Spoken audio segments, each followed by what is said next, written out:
Hindu temple కడతాడు. Hindu temple కడితే ఏం చేస్తాడు? రోడ్డు మీద వెళ్ళేవాడల్లా దానికి మొక్కుకుంటూ వెళ్తాడు. దానికి ఏదైనా ఒక అభివృద్ధి పని చేయాలనే ఒక ఆలోచనతో వెళ్తూ ఉంటాడు.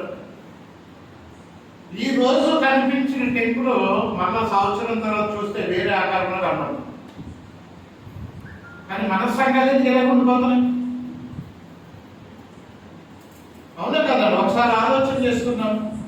రోడ్డు మీద కట్టిన సంఘం అంటే వాళ్ళ దేవుడికి సంబంధించినవి గుళ్ళు కట్టుకుంటే మళ్ళీ నెక్స్ట్ ఇయర్ కనుక మనం అక్కడ పెడితే అలా ఊహించడం ఎలా పెట్టండి అనిపిస్తుంది. మరి మన సంఘాలు ఎలా ఉండిపోతాం? ఎప్పుడైనా ఆలోచన చేసి అలాగా అరే మన సంఘం ఎన్ని సంవత్సరాలు ఎలా ఉండిపోతుంది, దీని వరకు ఏమైనా చేద్దామా అని ఏమైనా ఆలోచన చేసామా? దాని వరకు ఏమైనా మన టైం తీసామా? లేకుంటే మన కష్టార్జితాన్ని ఏమైనా ఉపయోగించామా ఆ సంఘం వరకు? మన ఆలోచన విధానాన్ని మార్చుకోవాలి, అప్పుడు అభివృద్ధి చెందుతాం. మన తాతలో ఎలా ఉండేవారండి? ఎలా ఉండేవారు మన తాతలో?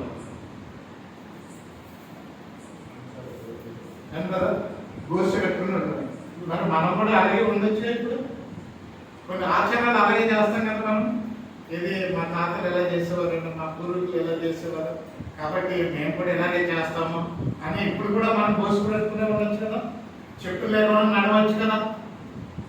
ఎందుకు కాదు ఎంత సౌకర్యంగా ఉండదు? అవునా కదా?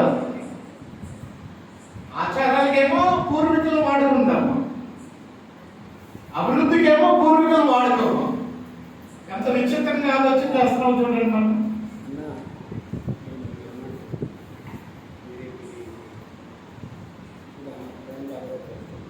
కాబట్టి